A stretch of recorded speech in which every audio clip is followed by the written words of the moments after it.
नमस्कार दोस्तों, मैं आप सभी को रीजनिंग का कल पार्ट 1 लेकर आया था और आज मैं उसी रीजनिंग का पार्ट 2 लेकर जी दोस्तों, तो मैं कल आप सभी को पार्ट ए में दिया था कुछ बेसिक जानकारी जिसको थ्योरेटिकल के रूप में दिया था और वो चैप्टर था कैलेंडर। ठीक है, वो चैप्टर था कैलेंडर और कैलेंडर को मैंने कल थ्योरी क्लासेस दिया था और फिर आज भी थ्योरी का कुछ क्लास दे रहा हूँ, तो इसको हम लोग अच्छे तरीक़ा से जानेंगे। ठीक है, और इसको कॉपी में भी नोट करते जाएंगे।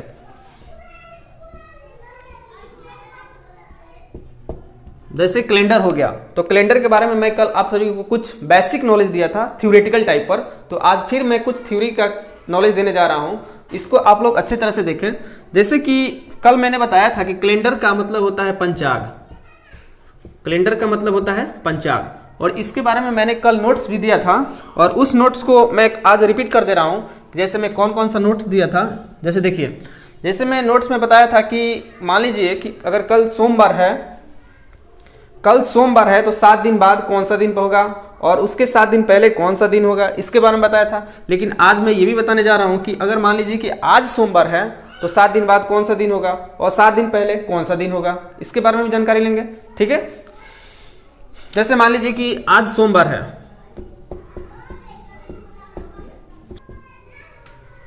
जैसे सोमवार है यानी आज सोमवार है तो 7 दिन बाद कौन सा दिन आएगा इसके बारे में बताए थे, और 7 दिन पहले जो कौन सा दिन आएगा इसके बारे में बताए थे। लेकिन मैं आज इस बात को रिपीटेशन इसलिए कर रहा हूं कि आपके माइंड से ये बात ना निकले, आपके माइंड से ये बात ना निकले, इसीलिए मैं इस बात को रिपीटेशन कर दे रहा हूं। जैसे मान लीजिए कि आज सोमवार है तो 7 दिन बाद कौन सा दिन होगा और 7 दिन पहले कौन सा दिन होगा। जैसे मान लीजिए कि आज सोमवार, 7 दिन पे कल 1 2 3 4 5 6 7 सोमवार, तो ये मंगलवार, ये बुधवार, ये गुरुवार, ये शुक्रवार, ये शनिवार, ये रविवार और ये सोमवार। यानी हम देख रहे हैं कि 7 दिन बाद सोमवार आ रहा है, यानी रिपीटेशन हो रहा है 7 दिन बाद। तो इसमें भी 7 दिन पहले अगर हम लोग घटाते हैं तो इसमें भी क्या होगा, 7 दिन पहले सोमवार ही होगा। एक और बात देख लेते हैं। जैसे मान लीजिए कि आज रविवार है तो 7 दिन बाद यानी 7 दिन बाद कौन सा दिन होगा, तो 7 दिन बाद इसी के मेथड के द्वारा 7 दिन बाद भी हम लोग का दिन की जो संख्या होगी वो रविवार ही होगा। ठीक है, रविवार होगा। और 7 दिन पहले तो 7 दिन पहले भी रविवार होगा। इस बात को मैं कल ही बता दिया था, लेकिन आज मैं रिपीटेशन किया हूं कि आप लोगों के माइंड से ना निकले। ठीक है, तो इसको देख लीजिए। और एक मैं एग्जांपल में दे रहा हूं।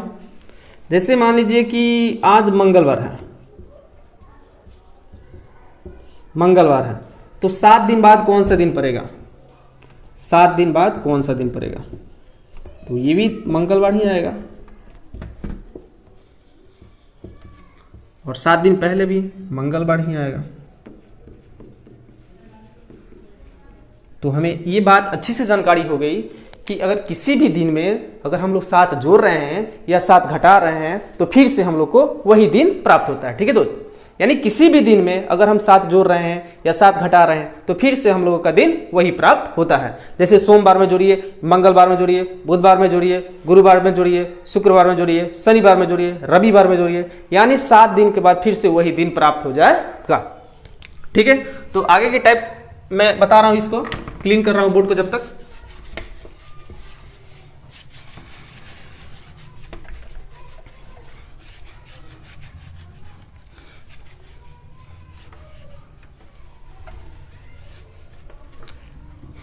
कल के डेट में मैं बताया था आप लोगों को क्लास ए में कि मतलब विषम दिनों की संख्या अगर निकालना हो, विषम दिनों की संख्या निकालना हो तो इसको कैसे हम लोग प्राप्त करते हैं। ठीक है, विषम दिनों की संख्या निकालना हो तो कैसे प्राप्त करते हैं। जैसे देख लीजिए, किसी भी दिन में अगर विषम दिनों की संख्या निकालना हो तो डायरेक्ट हम लोग 7 से क्या करते हैं, डिवाइड करते हैं। डायरेक्ट हम लोग क्या करते हैं, 7 से डिवाइड करते हैं, और जो भी रिमाइंडर बचता है, जो भी शेष बचता है, उसी को हम लोग विषम दिन की संख्या के रूप में मानते हैं। ठीक है, जो भी शेष बचता है उसी को हम लोग विषम दिन की संख्या के रूप में मानते हैं। जैसे मान लीजिए कि कोई संख्या है 225। 225 में अगर विषम दिन की संख्या प्राप्त करना होगा तो डायरेक्ट हम लोग इसमें 225 में 7 से डिवाइड करेंगे। 225 में 7 से डिवाइड करेंगे तो 7 से हम लोग डिवाइड करके देखते हैं। जैसे मान लीजिए कि 7 की 21, तो इसमें 1 बच गया, बोलिए 5 उतरा, तो 7 दूनी 14, यानी 5 में से 4 गया 1, यानी विषम दिनों की संख्या जो प्राप्त हुआ इसमें 225 दिन में, वो हम लोगों का 1 प्राप्त हुआ। ठीक है, विषम दिनों की संख्या जो प्राप्त हुआ वो 1 हुआ। जैसे एक और देख लीजिए, जैसे मान लीजिए कि हम लोग का 46 है, तो 46 दिनों में विषम दिन की संख्या क्या प्राप्त होगी, इसको भी हम लोग जान लेते हैं। जैसे मान लीजिए कि इसमें 7 से भाग देते हैं, तो 7 से भाग देंगे तो 7 छक 42 हो जाएगा, 7 छक 42 हो जाएगा, यानी 6 में से 2 गया तो 4 हो गया, यानी ये जो शेष बचा हुआ है यही हम लोग का विषम दिन की संख्या है। जो भी शेष बचेगा वही तो विषम दिन की संख्या होगा। जैसे कोई भी संख्या दिया होगा, कोई भी बड़ा से बड़ा छोटा से छोटा, उसमें हम लोग 7 से डिवाइड कर देंगे, लेकिन एक शर्त को छोड़कर, वो शर्त क्या है, अगर 7 से कम होगा, 7 से कम होगा तो वह अपने आप में विषम दिन होता है, वह अपने आप में विषम दिन की संख्या होता है। तो इसमें हम लोग 7 से भाग नहीं देते हैं। ठीक है, चलिए इसको भी हम बोर्ड को क्लीन कर रहे हैं, और इसके बाद हम बताने वाले हैं आपको, यहां तक कल क्लास नहीं हुआ था, इसके आगे भी हुआ था, लेकिन इसके आगे वाले बात को मैं बताने जा रहा हूं कि वो कौन सा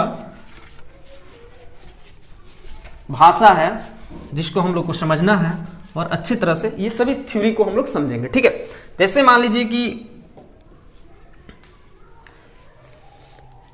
कोई साधारण वर्ष है, और एक साधारण वर्ष से दूसरे साधारण वर्ष में हम लोग जाते हैं, तो इसमें विषम दिन की संख्या क्या होती है। एक साधारण वर्ष से दूसरे साधारण वर्ष में जाते हैं तो इसमें दिनों की संख्या क्या होती है। जैसे मान लीजिए कि एक साधारण वर्ष है, किसी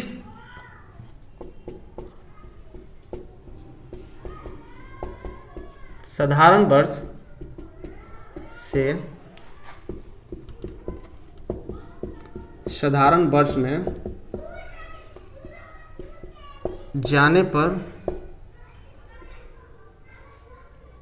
जाने पर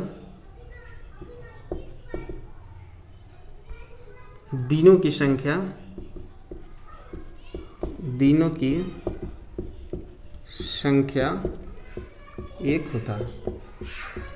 ठीक है, यानी किसी साधारण वर्ष से साधारण वर्ष में जाने पर दिनों की संख्या क्या होती है, तो 1 होती है, चाहे 1 होता है। ठीक है, अब उसी तरह दूसरा नंबर देख लेते हैं।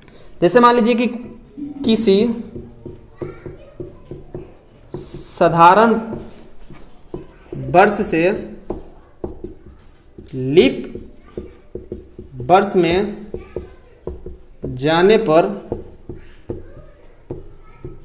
दिनों की संख्या 2 होती है। यानी किसी भी साधारण वर्ष से अगर हम लोग साधारण वर्ष में जाते हैं तो इसमें दिनों की संख्या 1 होती है। किसी साधारण वर्ष से लीप वर्ष में जाने पर दिनों की संख्या हम लोग की 2 होती है। ठीक है, जैसे मान लीजिए इसको तो देख लीजिए, पहले मानना छोड़िए।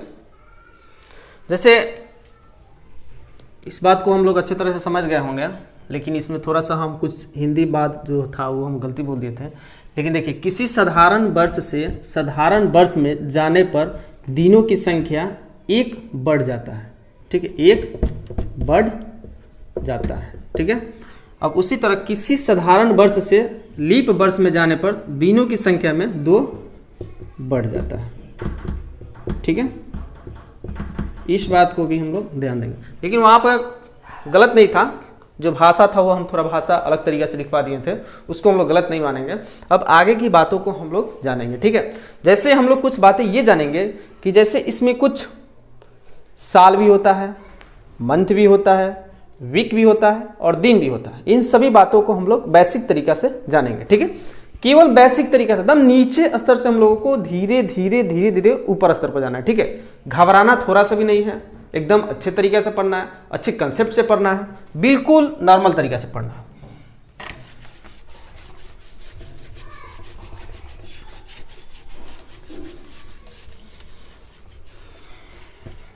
चलिए, जैसे मैं स्टार्ट कर रहा हूं कि सप्ताह, यानी सप्ताह, एक सप्ताह में सप्ताह, जिसको हम लोग वीक के नाम से भी जानते हैं। वीक यानी how many days are in a week, यानी एक सप्ताह में दिनों की संख्या कितनी होती है। एक सप्ताह में दिनों की संख्या कितनी होती है? तो सब कोई जानता है कि एक सप्ताह में दिनों की संख्या 7 होती है। एक सप्ताह में दिनों की संख्या 7 होती है। और वो कौन कौन सा दिन है इसके बारे में भी हम लोग जानते हैं। इसके बारे में भी हम लोग जानते हैं। जैसे मान लीजिए कि मंडे हो गया, ट्यूसडे हो गया, वेडनेसडे हो गया,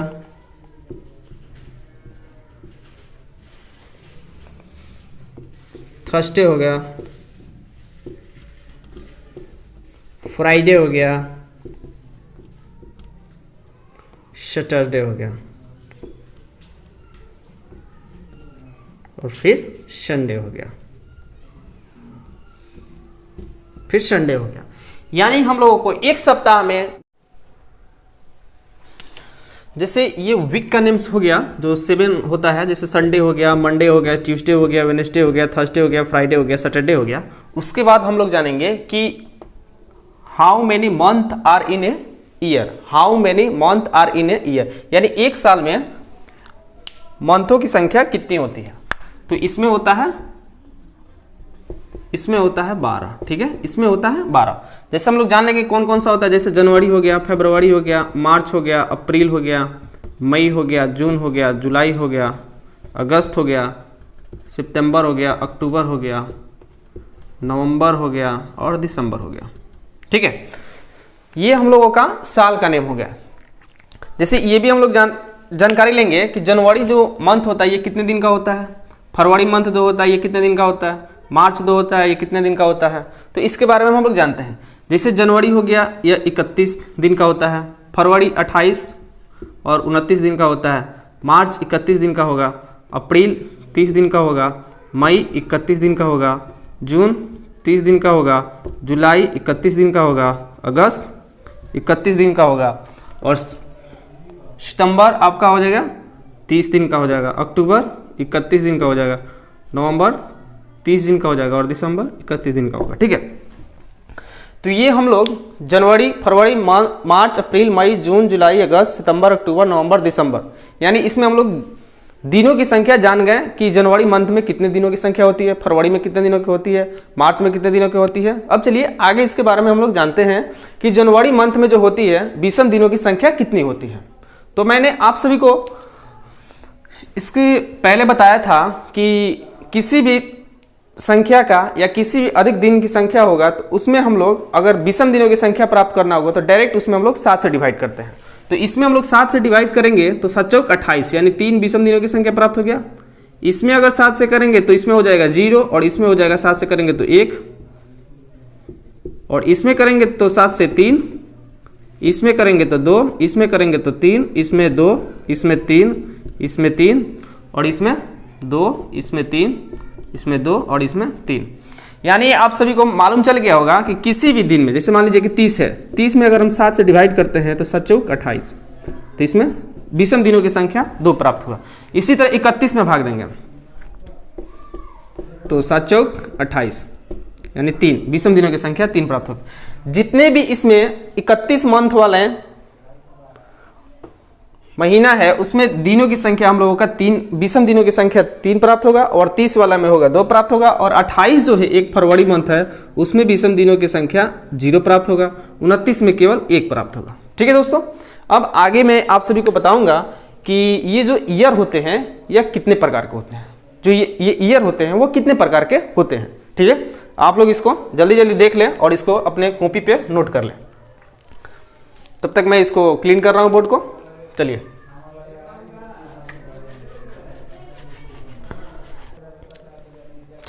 जैसे अब हम लोग जानते हैं ईयर के बारे में कि ईयर जो होता है वर्ष, यानी जो वर्ष होता है ये 2 होता है। एक साधारण वर्ष होता है और एक लीप ईयर होता है, लीप वर्ष होता है। ठीक है, जैसे हम लोग जानेंगे कि साधारण वर्ष जो होता है इसमें दिनों की संख्या कितनी होती है, साधारण वर्ष का हम लोग पहचान कैसे करेंगे, और साधारण वर्ष में किसी भी साधारण वर्ष का अगर हम लोग का विषम दिन की संख्या प्राप्त करना होगा तो उसको हम लोग कैसे करेंगे, इसके बारे में हम लोग एक एक करके जानते हैं। ठीक है। और लीप वर्ष जैसे हो गया, तो लीप वर्ष में दिनों की संख्या कितनी होती है, और लीप वर्ष जो होता है इसको कैसे पहचाना जाता है, लीप वर्ष कितने साल के बाद आते हैं, इसके बारे में भी हम लोग एक एक करके जानेंगे। तो सर्वप्रथम हम लोग लीप वर्ष जानते हैं। ठीक है। जैसे हम लोग लीप वर्ष जानते हैं, जैसे एक नंबर हम आप लोग को नोट्स बता रहे हैं कि जैसे लीप वर्ष के पहचानने का नियम होता है क्या, कि किसी भी वर्ष में अगर 4 से हम लोग डिवाइड करते हैं और पूरा पूरा वह डिवाइड हो जाता है तो वो बुझिए कि लीप ईयर वर्ष है। 4 से भाग देने पर पूरा पूरा भाग लग जाए तो वह लीप ईयर माना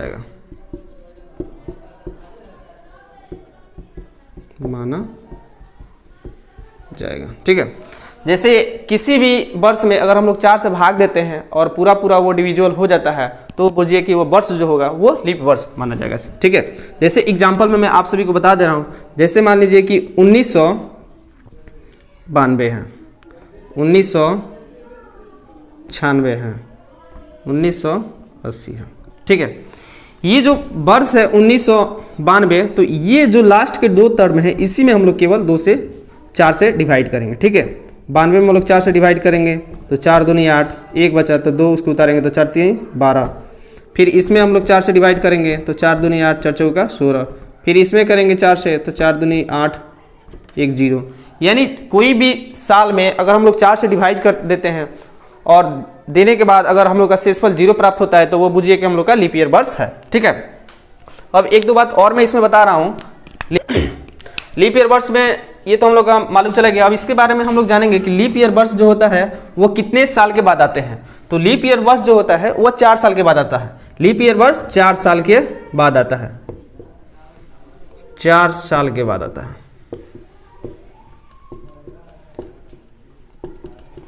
है, जैसे मान लीजिए 1980 है तो 1981 नहीं होगा, 82 नहीं होगा, 83 नहीं होगा, 1984 होगा।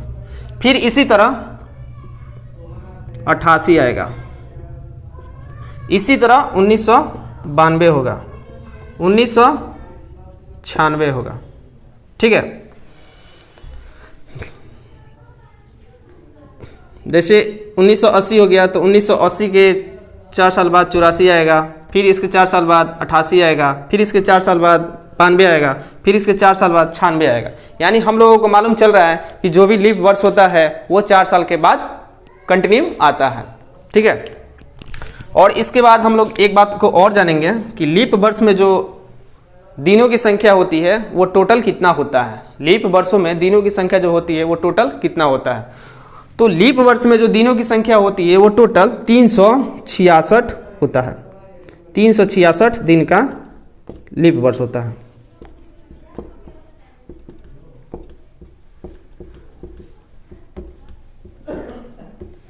और ये 366 दिन का इसलिए होता है क्योंकि इसमें जो फरवरी मंथ होता है वह 29 दिन का होता है। क्योंकि इसमें जो फरवरी मंथ होता है वही तो 29 दिन का होता है, इसलिए यह 366 दिन का होता है।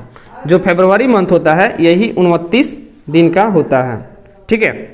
फरवरी मंथ जो होता है यह 29 दिन का होता है, इसीलिए इसको हम लोग लीप ईयर वर्ष को दिनों की संख्या में 366 दिन आता है। अब इसमें जानेंगे हम लोग कि लीप ईयर वर्ष जो होता है इसमें विषम दिनों की संख्या कितनी होती है। जैसे मान लीजिए कि 366 दिन होता है लीप ईयर वर्ष में, तो लीप किसी भी दिन का अगर विषम दिन प्राप्त करना होगा तो उसमें डायरेक्ट हम लोग 7 से डिवाइड करते हैं। तो इसमें हम लोग 366 में 7 से डिवाइड करेंगे तो मालूम चल जाएगा कि हम लोग की विषम दिनों की संख्या कितना प्राप्त हो रहा है लीप ईयर वर्ष में। तो 7 से डिवाइड करेंगे, 7 5 35, 6 में से 5 गया 1, 6 और 7 दूनी 14, यानी 6 में से 4 गया 2। यानी जो हम लोग का विषम दिन का संख्या प्राप्त हुआ वो 2 प्राप्त हुआ। विषम दिन की जो संख्या प्राप्त हुआ वो 2 प्राप्त हो गया। तो हम लोग लीप वर्ष में विषम दिनों की संख्या जो होगी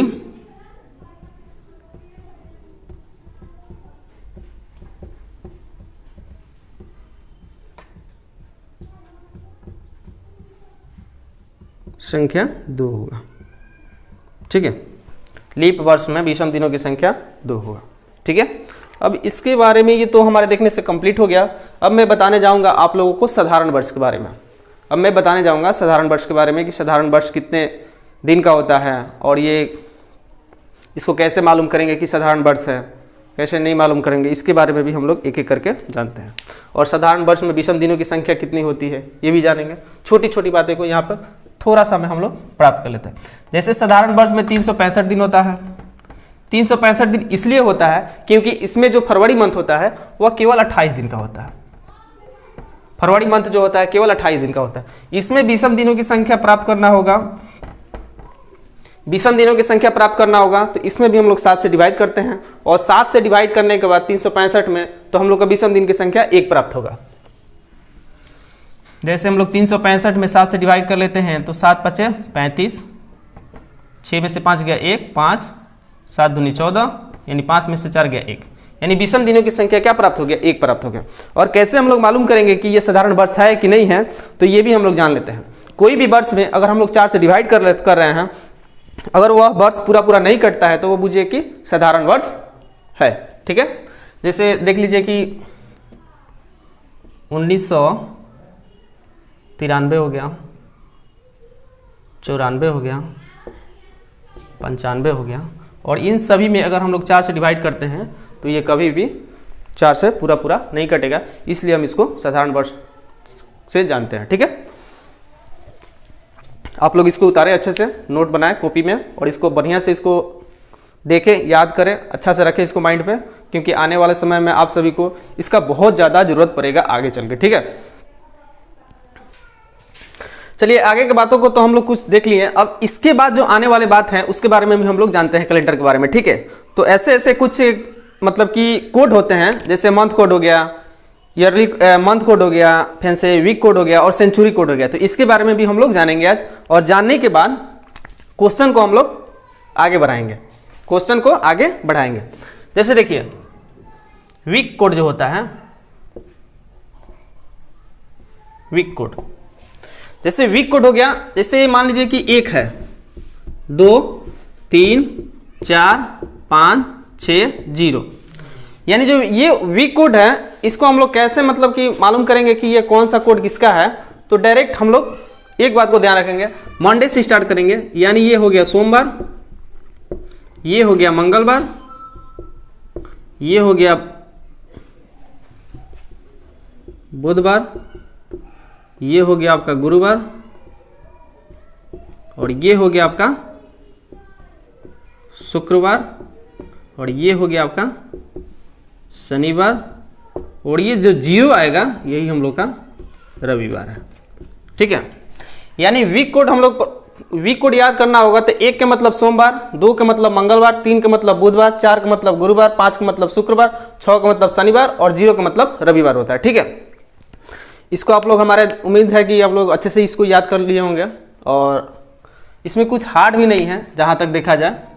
1 का मतलब सोमवार, 2 का मतलब मंगलवार, 3 का मतलब बुधवार, 4 का मतलब गुरुवार, 5 का मतलब शुक्रवार, 6 का मतलब शनिवार और 0 का मतलब रविवार।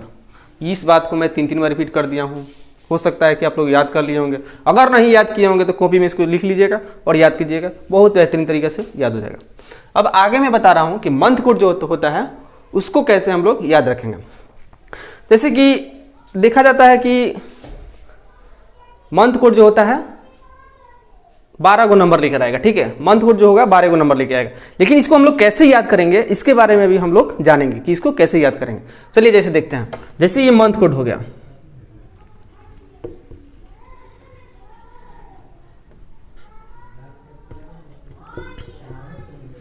जैसे मंथ कोड हो गया, जैसे देखिए जैसे मैं आप लोगों को बता रहा हूं कि 033 035 614 625। जैसे एक साल में 12 महीना होता है, तो एक साल में 12 महीना होता है, तो ये तो हम सबको जानते हैं। और देख लीजिए, इसको काउंटिंग कर लीजिए कि 12 को है कि नहीं, 3 का 3, 3 6 3 9 3 चौका 12। यानी पहले देखिए 033 035, याद करने का आसान तरीका 033 035 033 035 614 625। 614 625, 614 625। यानी एक बार और याद करते हैं, 033 035, 033 035, 614 625, 614 625। आप लोग को बहुत अच्छा से याद हो गया होगा, क्योंकि देखिए एक बार और याद करते हैं, 033 035, 033 035, 614 625, 614 625, 033 035, 614 625। ये हो गया हम लोग का मंथ कोड। अब उसके बाद हम लोग थोड़ा वीक कोड के बारे में जानते हैं। जैसे 0 से स्टार्ट करिए, चाहे 1 से स्टार्ट करिए। 1 का मतलब सोमवार, 2 का मतलब मंगलवार, 3 का मतलब बुधवार, 4 का मतलब गुरुवार, 5 का मतलब शुक्रवार, 6 का मतलब शनिवार और 0 का मतलब रविवार। बस आगे देखिए, इस मंथ कोड के बारे में हम लोग जानते हैं कि कौन कौन सा मंथ होता है जो किसका कोड है। जैसे ये जनवरी हो गया, ये फरवरी हो गया, ये मार्च हो गया, ये अप्रैल हो गया, ये मई हो गया, ये जून हो गया, ये जुलाई हो गया, ये अगस्त हो गया, ये सितंबर हो गया, अक्टूबर हो गया, नवंबर हो गया और ये दिसंबर हो गया। ठीक है, जैसे 0 हो गया, जनवरी का कोड 3 हो गया, फरवरी का कोड 3 हो गया, मार्च का कोड 6 हो गया, अप्रैल का कोड 1 हो गया, मई का कोड 4 हो गया, जून का कोड 6 हो गया, जुलाई का कोड 2 हो गया, अगस्त का कोड 5 हो गया, सितंबर का कोड 0 हो गया, अक्टूबर का कोड 3 हो गया, नवंबर का कोड और 5 हो गया, दिसंबर का कोड। ठीक है दोस्तों, तो हमें उम्मीद है कि आप सभी लोग याद कर लिए होंगे। तो इसको एक बार और देख लें, और इसके बाद मैं आप सभी को बताने जा रहा हूँ सेंचुरी कोड, कि सेंचुरी कोड जो होता है वो कैसे प्राप्त किया जाता है। तो आप लोग थोड़े इसको तब तक उतारें, और लगभग मैं आपको 20 सेकंड का टाइम दे रहा हूँ। 20 सेकंड में आप लोग इसको क्लियर कर लीजिए। उसके बाद मैं फिर आप लोग के स्क्रीन बोर्ड पे आ रहा हूँ।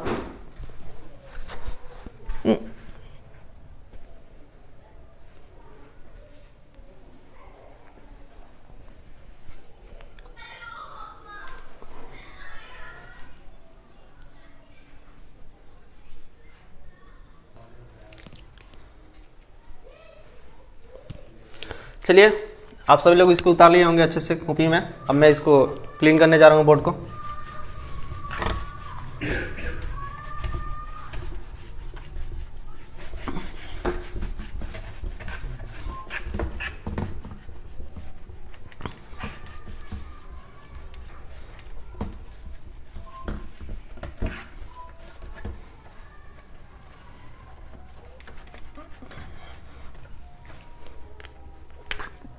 अब मैं आप सभी को बताने जा रहा हूँ कि सेंचुरी कोड कैसे प्राप्त किया जाता है और इसका कोड क्या होता है।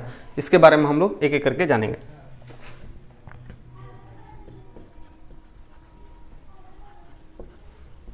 देखिए, सेंचुरी कोड, जैसे आपको मालूम होगा कि सेंचुरी कोड ये प्राप्त करने के लिए हम लोग 400 से भाग देते हैं। सेंचुरी का मतलब तो आप लोग को मालूम चलता ही होगा कि सेंचुरी का मतलब शताब्दी होता है। सेंचुरी का मतलब शताब्दी होता है। तो यहाँ पे हम लोग 400 से भाग देंगे, यहाँ पे हम लोग 400 से भाग देंगे। ठीक है, तो कोई भी आप 4 वर्ष कंटिन्यू उठाइए, कोई भी उठाइए। जैसे 18 से उठाइए, 19 से उठाइए, 2000 उठाइए, 21 से उठाइए, 12 से उठाइए, 13 से, 14 से, 15 से, 16 से, 17 से, 18 से, 19 से, 20 से, 21 से, किसी को उठाइए। किसी को उठाने के बाद आप लोग को सेंचुरी वर्ष प्राप्त कैसे किया जाता है ये मैं बता रहा हूँ एक एक करके। जैसे मान लीजिए कि हो गया हमको 1200, 1300, 1400, 1500, 1600। ठीक है, इसमें हम लोग देखते हैं कि सेंचुरी वर्ष कैसे प्राप्त किया जाता है और सेंचुरी वर्ष के जो कोड होता है वो कितना होता है, इसके बारे में हम लोग जानते हैं। ये 1200 को हटा दीजिए, 13 से स्टार्ट करते हैं, 13 से, 14 से, 15 से, 16 से। ठीक है,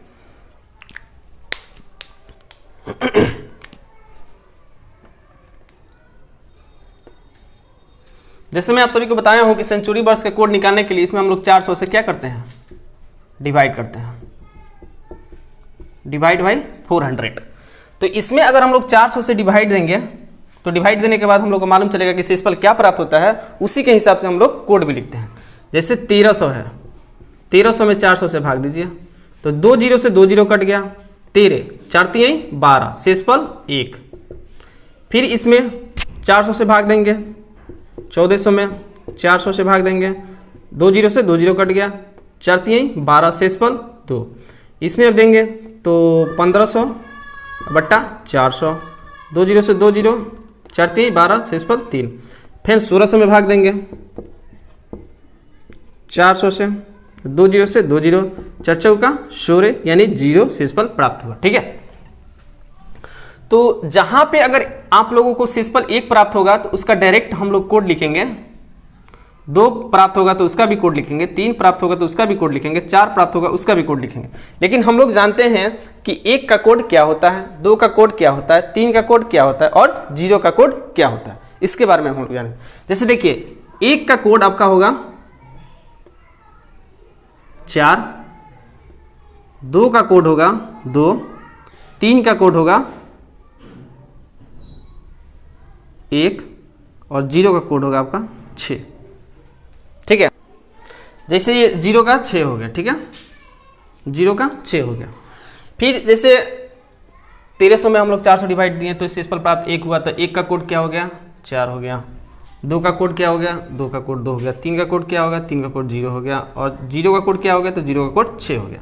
इसी तरह हम कोई और उठाकर देख लेते हैं। जैसे मान लीजिए कि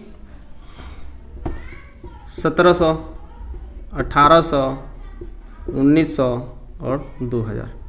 ठीक है, इसमें भी 4 से डिवाइड करेंगे तो हम लोग का शेषफल 1 प्राप्त होगा, तो 1 का हम लोग का कोड क्या हो जाएगा, 1 का कोड हम लोग का 4 हो जाएगा।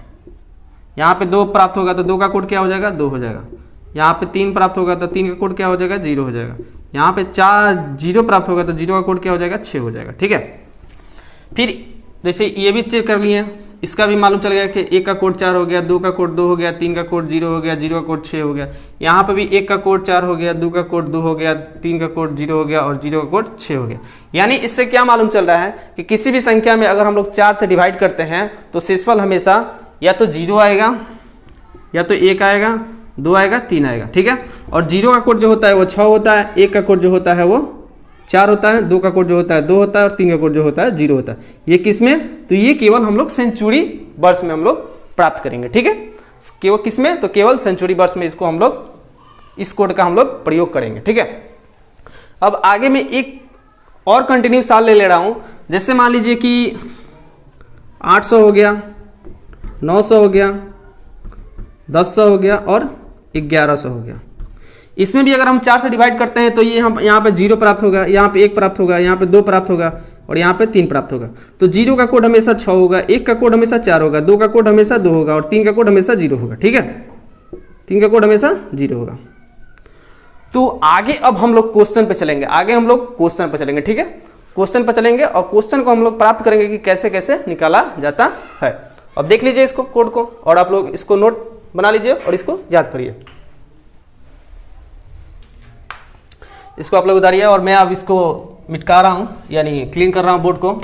और जहाँ तक मैं कोड लिखवाया हूँ ईयर कोड, जिसमें ईयर में मंथ कोड हो गया, वीक कोड हो गया और सेंचुरी कोड हो गया, इसको मैं बार बार आप सभी को रिपीटेशन कराते रहूँगा क्योंकि याद रहेगा उस टाइम, और बोर्ड पे भी मैं लिखते रहूँगा। अब इसके बाद मैं क्वेश्चन लेकर आ रहा हूँ।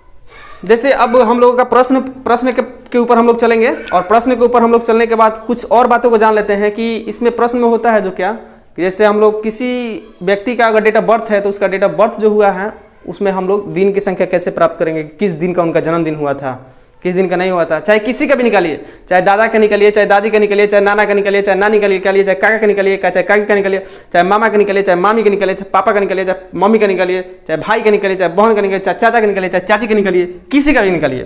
जैसे मैं आप सभी को प्रश्न के ऊपर अब लेकर चल रहा हूँ। चलिए मैं अब आप सभी के सामने एक प्रश्न लेकर आ रहा हूं, जिस प्रश्न का डेट होगा कि 9 मार्च 2018 को कौन सा दिन होगा, कौन सा दिन था, कौन सा दिन था। ठीक है दोस्तों, तो इसमें मैं आप सभी को पहले वाले वीडियो में बताया था कि कोई भी अगर दिन की संख्या निकालना होगा तो उसमें मैं आपको बिना फार्मूला के माध्यम से लेकर चलूंगा, बिना फार्मूला के माध्यम से लेकर चलूंगा। इसमें कोई भी फार्मूला का यूज नहीं करना है, किसी भी फार्मूला का यूज नहीं करना है। विदाउट फार्मूला से हम लोग इस दिन की संख्या को हम लोग प्राप्त कर लेंगे। ठीक है, चलिए जैसे हम लोग देखते हैं 9 का 9 हम लोग लिख लेंगे, मार्च का कोड क्या होता है, तो बताए थे 033 033 035 614 और 625। तो इसमें हम लोग मार्च का कोड देखेंगे तो जनवरी फरवरी मार्च, यानी मार्च का कोड क्या हो गया, तो 3 हो गया, तो 3 इसमें ऐड कर देंगे। ठीक है, इसमें 3 ऐड कर देंगे। अब जैसे यहाँ पे 2018 दिया हुआ है, तो 2018 दिया हुआ है तो इसको विस्तृत रूप में लिखेंगे तो 2000 लिख सकते हैं, उसके बाद 18 हम लोग लिख सकते हैं।